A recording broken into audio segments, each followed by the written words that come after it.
혹시 최근에 건강검진 결과를 받고 마음이 불편해지진 않으셨나요? 당뇨라는 말이든, 당뇨 전 단계라는 말이든, 아니면 공복 혈당이 높다는 말이든, 그 한 문장이 머릿속에서 계속 맴돌 때가 있어요. 괜찮다고 스스로 달래도 밤이 되면 더 또렷해집니다. 이제 평생 약을 먹어야 하나? 앞으로 점점 나빠지기만 하나? 혹시 주사까지 가는 건가? 그렇게 생각이 꼬리에 꼬리를 물죠. 그래서 오늘은 처음부터 결론 같은 질문을 하나 던지고 시작할게요.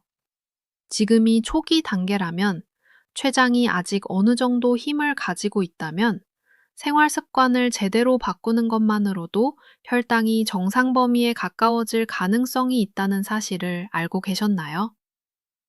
저는 어떤 조건에서 혈당이 안정되는 사례가 반복적으로 보고되었는지, 의학계에서는 왜 초기라는 시기를 특별히 강조하는지, 그리고 집에서 당장 시작할 수 있는 5가지 원칙을 아주 구체적으로 말씀드릴게요. 끝까지 들으시면 지금 마음속에 있던 막막함이 그럼 내가 오늘 뭘 하면 되지? 라는 질문으로 바뀌게 될 겁니다. 그 질문이 생기면 변화는 이미 시작된 거예요. 먼저 한 가지 확인하고 싶은 게 있어요. 지금 혈당 관련 약을 드시고 계신가요? 혹은 약을 권유받았거나 곧 시작해야 할지도 모른다는 말을 들으셨나요? 만약 그렇다면 더더욱 오늘 내용이 중요해요.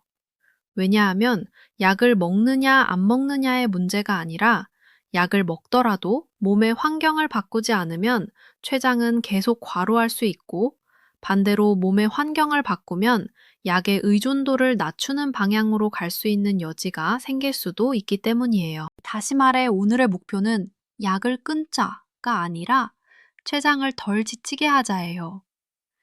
이 방향이 맞아야 마음도 덜 흔들려요. 여기서 가장 궁금해하실 이야기를 하나 들려드릴게요.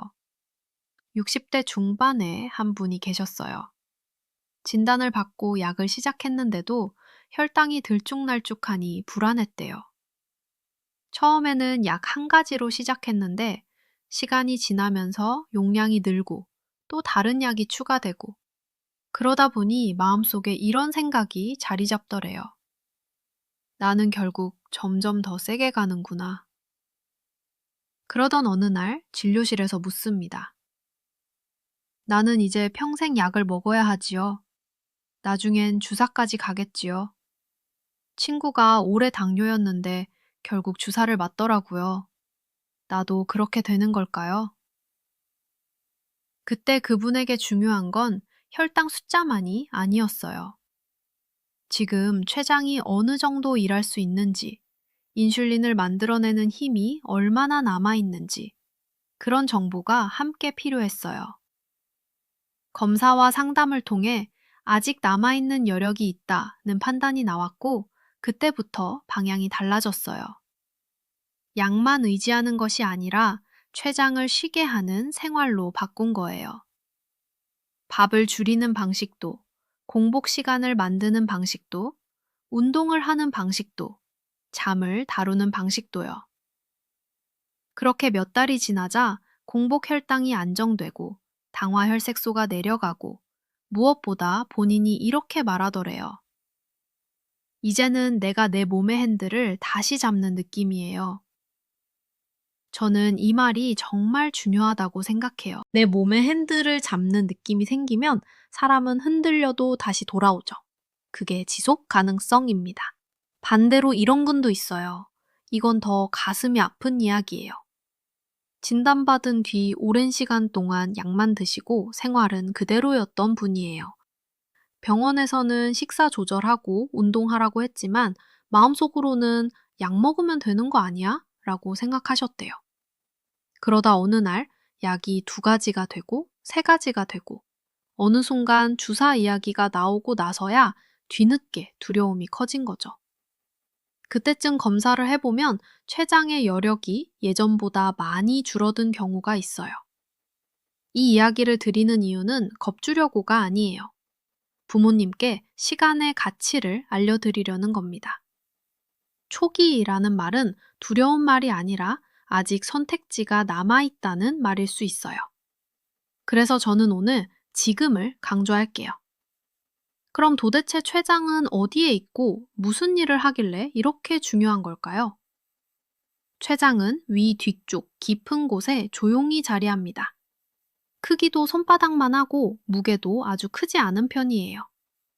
그런데 그 작은 장기가 하는 일은 우리 삶의 리듬을 좌우합니다. 췌장은 인슐린을 만들어내고 인슐린은 우리가 먹은 음식에서 나온 포도당이 혈액 속에만 머무르지 않고 세포 안으로 들어가 에너지가 되도록 돕는 열쇠 같은 존재예요. 열쇠가 잘 돌아가면 문이 열리듯이 포도당이 세포로 들어가면 혈액 속 수치는 안정돼요. 반대로 열쇠가 부족하거나 잘 맞지 않으면 포도당이 혈액 속에 남아 수치가 올라가죠. 그게 혈당 상승입니다. 장 안에는 베타세포라는 세포들이 있고 그 세포들이 인슐린을 만드는 공장 역할을 해요. 중요한 건 이 공장이 쉬지 못하면 점점 지친다는 점이에요. 음식이 들어올 때마다 인슐린을 만들어야 하는데 탄수화물이 많고 식사 간격이 짧고 간식이 자주 들어오면 공장은 하루 종일 돌아가요. 게다가 몸이 인슐린을 잘 듣지 않는 상태가 되면 공장은 더 많은 인슐린을 만들어야 하니 과로는 더 심해지죠. 그래서 당뇨를 혈당의 문제로만 보면 답이 약해질 수 있고 췌장의 문제로 보면 생활이 답이 되는 길이 열릴 수 있어요. 여기서 과학 이야기를 한번 꺼내볼게요. 몇 년 전 영국의 한 대학 연구팀이 초기 단계 2형 당뇨 환자들을 대상으로 체중 감량 중심의 프로그램을 운영했고 일정 비율의 참가자들이 약 없이도 혈당이 정상 범위에 가까워지는 결과가 보고된 바 있어요. 그 연구에서 핵심으로 자주 언급되는 포인트는 췌장과 간에 쌓인 지방 부담이 줄어들면 췌장의 인슐린 분비 기능이 개선될 수 있다는 내용이에요. 물론 개인차가 있고 모든 사람이 동일하게 되는 건 아니지만 중요한 사실은 초기 단계에서는 가역성이 논의될 여지가 있다는 점이죠.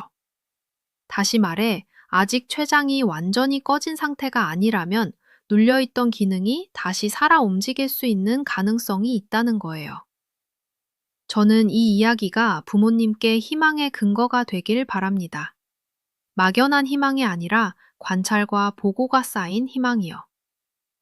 그런데 여기서 반드시 짚고 넘어가야 할 진실이 있어요. 이런 변화 가능성은 대체로 초기 단계에서 더 크게 논의돼요. 시간이 오래 지나면 췌장의 기능 여력이 더 줄어들 수 있고, 그러면 같은 방법을 써도 효과가 제한적일 수 있어요. 그래서 오늘 영상은 특히 초기 당뇨, 당뇨 전 단계 혹은 진단 후 비교적 이른 시기의 분들에게 더 의미가 있을 수 있어요. 오래된 당뇨라고 해도 포기하라는 뜻이 아닙니다. 다만 목표가 달라질 수 있어요. 약을 끊는 것이 아니라 약을 줄이고 합병증 위험을 낮추고 몸의 컨디션을 회복하는 쪽으로요. 자, 이제 다시 돌아와서 왜 췌장이 나빠지는가를 이해해 볼까요? 여기서 핵심 키워드 하나가 자주 등장해요. 지방, 특히 내장 지방이에요. 배가 나오기 시작하면 간에도 지방이 쌓이고 췌장에도 지방이 쌓일 수 있다는 관찰들이 보고돼요. 췌장에 지방이 쌓이면 베타세포가 눌리고 혈류 환경이 달라지고 인슐린 분비가 효율적으로 이루어지기 어려워질 수 있다고 해요. 쉽게 비유하면 작은 공장 안이 쓸데없는 짐으로 가득 차면 생산 라인이 막히죠. 공장이 고장난 게 아니라 공장이 일하기 어려운 환경이 된 거예요. 그러면 그 짐을 덜어내면 공장이 다시 돌아갈 여지가 생기는 거죠. 체중 감량과 생활 습관 개선이 의미를 갖는 이유가 여기 있어요. 또 다른 키워드는 근육이에요. 근육은 포도당을 사용하는 거대한 저장고예요. 근육이 줄면 혈당은 더 쉽게 오르고 체중은 더 쉽게 늘고 피로는 더 쉽게 쌓여요. 그래서 시니어에게는 무조건 적게 먹자가 위험할 수 있어요. 근육이 빠지면 오히려 대사가 더 나빠질 수 있기 때문이에요. 그래서 오늘 이야기의 목표는 체중 감량이 아니라 지방은 덜어내고 근육은 지키는 체성분 변화입니다. 이제 본격적으로 생활 습관 5가지 원칙으로 들어가 볼게요. 5가지를 한 번에 완벽하게 하려 하지 마세요. 완벽주의는 지속을 망가뜨려요. 대신 작은 승리를 쌓아가자고요. 70점이면 충분해요. 자, 첫째는 탄수화물 조절이에요. 저는 이걸 탄수화물을 끊자가 아니라 탄수화물을 줄이고 순서를 바꾸고 질을 조정하자라고 말할게요.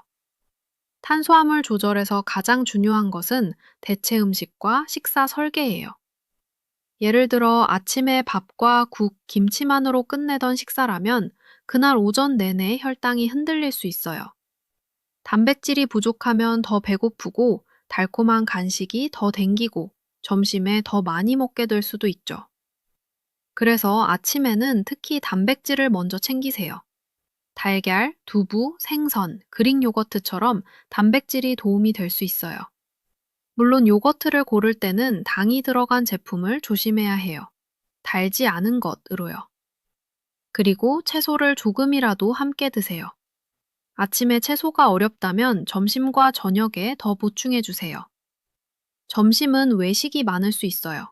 그럴 때는 밥 반, 반찬 2배 원칙을 기억해 보세요. 밥을 반으로 줄이고 단백질 반찬을 충분히, 채소도 충분히. 국물은 짜면 부종과 혈압에도 부담이 될 수 있으니 적당히. 그리고 식사 후 10분만 걷기. 20분은 마법 같은 시간이 될 수 있어요. 큰 운동이 아니라 혈당을 쓰는 작은 문을 여는 행동이기 때문이에요. 저녁은 가장 중요해요. 저녁이 늦어질수록 공복 시간이 짧아지고 야식의 유혹이 커지고 수면의 질이 흔들릴 수 있어요. 그래서 저녁은 가능하면 조금 일찍, 그리고 밥은 조금 줄이고 단백질과 채소를 충분히. 만약 밤에 배가 고프다면 그건 의지 문제가 아니라 저녁 구성 문제가 더 커요. 저녁 식사에 단백질이 부족했을 수 있어요. 그럴 때는 저녁에 단백질을 늘려서 밤을 편하게 만드는 게 오히려 장기적으로 성공률이 높아요. 그리고 식사 순서를 바꾸세요. 채소 먼저, 단백질 다음, 마지막에 밥. 이 순서만으로도 식후 혈당의 급상승을 완화하는 데 도움이 될 수 있다고 해요. 여기서 부모님이 자주 하시는 실수가 하나 있어요. 밥을 줄였으니 과일을 많이 먹는 것. 과일도 당분이 있어요. 특히 주스는 흡수가 빠를 수 있어요. 과일은 하루에 소량, 통째로 씹어서 가능하면 낮 시간에 드시는 편이 더 안전하다는 조언이 많습니다. 밤 늦게 과일을 드시면 혈당이 오른 상태로 잠들 수 있어요. 췌장은 밤에 쉬어야 하거든요. 그걸 기억해 주세요. 둘째는 공복 시간을 확보하는 방법이에요. 공복 시간은 췌장의 휴식 시간이에요. 하루 종일 뭔가를 먹으면 췌장은 하루 종일 일하게 돼요. 새끼뿐 아니라 간식과 음료까지 포함해서요. 공복 시간은 밤의 습관이 좌우해요. 밤에 배고플 때 정말 배가 고플 건지 습관적으로 입이 심심한 건지 구분해 보세요. 물을 먼저 마시고 따뜻한 차를 마시고 그래도 배가 고프면 다음날 저녁 구성을 조정하세요. 공복을 억지로 참아내는 싸움으로 만들면 오래 못 가요. 공복은 췌장이 쉬는 시간이고 그 쉬는 시간을 회복으로 느끼게 해야 될 수 있어요. 그래서 가장 쉬운 시작은 12시간 공복입니다. 예를 들어 저녁 8시에 마지막 식사를 끝내고 아침 8시 이후에 첫 식사를 하세요. 익숙해지면 14시간, 가능하다면 16시간도 시도할 수 있지만 반드시 무리하지 말아야 해요. 특히 혈당 약을 복용 중이라면 저혈당 위험이 있을 수 있기 때문에 공복 시간을 늘리기 전에 반드시 의료진과 상의해야 해요. 셋째는 근력 운동이에요. 시니어에게 근력은 혈당뿐 아니라 낙상 예방, 관절 보호, 자립 생활에도 중요한 기반이에요. 근력 운동은 강도보다 빈도가 중요해요. 하루 30분이 이상적일 수 있지만 현실은 지키기가 힘들죠. 이렇게 해보는 건 어떨까요? 헬스장에 갈 필요 없어요. 하루 10번 의자에 앉았다 일어나기. 이걸 아침에 5번, 저녁에 5번으로 쪼개도 돼요. 이 작은 운동이 쌓이면 허벅지 근육이 살아나고 걷는 힘이 좋아지고 몸이 덜 떨리고 자신감이 생기죠. 자신감이 생기면 다음 단계로 넘어갈 수 있어요. 가벼운 스쿼트, 가벼운 계단 오르기, 가벼운 탄력 밴드 운동. 이 모든 것은 췌장을 돕는 근육을 만드는 길이에요. 중요한 건 꾸준히 하는 것이에요. 넷째는 스트레스 관리예요. 스트레스 관리는 루틴화가 핵심이에요. 스트레스를 없애는 건 불가능할 때가 많죠. 대신 스트레스를 풀어주는 의식을 하나 만들 수는 있어요. 예를 들면 점심 먹고 창문을 열고 햇빛을 받으며 10분 호흡하기, 저녁에 산책하며 하늘 보기, 잠들기 전 조명을 낮추고 음악 없이 조용히 호흡하기. 이런 루틴이 있으면 마음이 흔들려도 돌아올 자리가 생겨요. 혈당은 음식만의 결과가 아닐 수 있어요. 스트레스를 받으면 몸은 긴장하고 혈당이 오르는 방향으로 작용할 수 있다고 해요. 그래서 하루 10분만이라도 호흡을 길게 하는 시간을 가지세요. 조용히 앉아 코로 천천히 들이마시고 입으로 길게 내쉬기. 그 시간을 내 췌장을 쉬게 하는 시간으로 습관처럼 해보세요. 다섯째는 수면이에요. 수면은 혈당의 뒷정리예요. 밤에 잠이 얕고 자주 깨면 몸의 대사 균형이 흔들릴 수 있고 인슐린 반응이 나빠질 수 있다고 해요. 다음날 식욕이 흔들릴 수 있고 단 음식이 당길 수 있고 활동량이 줄어들 수 있어요. 그래서 수면은 혈당 조절의 숨은 중심이에요. 그래서 최소한 규칙적인 수면 패턴을 만드는 것이 중요해요. 가능하면 취침 시간과 기상 시간을 일정하게 맞추고 잠들기 3시간 전에는 식사를 끝내고 잠들기 1시간 전에는 핸드폰, TV 화면을 멀리하고 방은 어둡고 서늘하게 유지해 보세요. 자주 깨거나 코골이가 심하거나 아침이 너무 무겁다면 수면 상태 점검하는 것이 좋아요. 여기까지가 우리가 바꿀 수 있는 생활 습관 5가지예요. 그런데 이걸 듣고도 이렇게 느끼실 수 있어요. 알겠는데 나는 무엇부터 해야 하지? 그래서 제가 3개월 로드맵을 드릴게요. 첫 달은 식사만 바꾸면 돼요. 밥을 조금 줄이고 채소와 단백질을 늘리기. 둘째 달은 공복 시간을 12시간으로 만들어 보세요. 셋째 달은 근력 운동을 하루 10분만 더 하세요. 그 사이에 스트레스 관리와 수면 루틴을 관리해 주세요. 한꺼번에 다 하려 하지 마세요. 하나씩 쌓으면 어느 순간 5가지가 한 묶음으로 굴러간답니다. 꼭 해야 할 경고를 한 번 더 드릴게요. 혈당이 좋아졌다고 해서 약을 임의로 끊지 마세요. 반드시 의료진과 상의해야 해요. 특히 인슐린이나 혈당을 낮추는 약을 복용 중인 분들은 식사량이나 공복 시간 변화가 저혈당 위험으로 이어질 수 있어요. 오늘 영상이 전하고 싶은 메시지는 단순해요. 당뇨는 끝이 아니라 방향을 바꾸라는 신호일 수 있어요. 췌장은 작은 장기지만 삶의 리듬을 바꿀 수 있는 열쇠를 쥐고 있어요. 그 열쇠를 다시 잘 돌리게 만드는 것은 거창한 비법이 아니라 매일의 식탁과 매일의 움직임과 매일의 잠이에요. 여기까지 듣고 계신 분들께 부탁 하나 드릴게요. 댓글에 한 문장만 남겨주세요. 나는 오늘부터 저녁 식사 후 10분 걷기를 시작합니다. 혹은 나는 오늘부터 단 음료를 끊겠습니다. 혹은 나는 오늘부터 밥을 2숟가락 줄이겠습니다. 그 문장을 적는 순간 마음은 행동으로 넘어가요. 그게 시작이죠.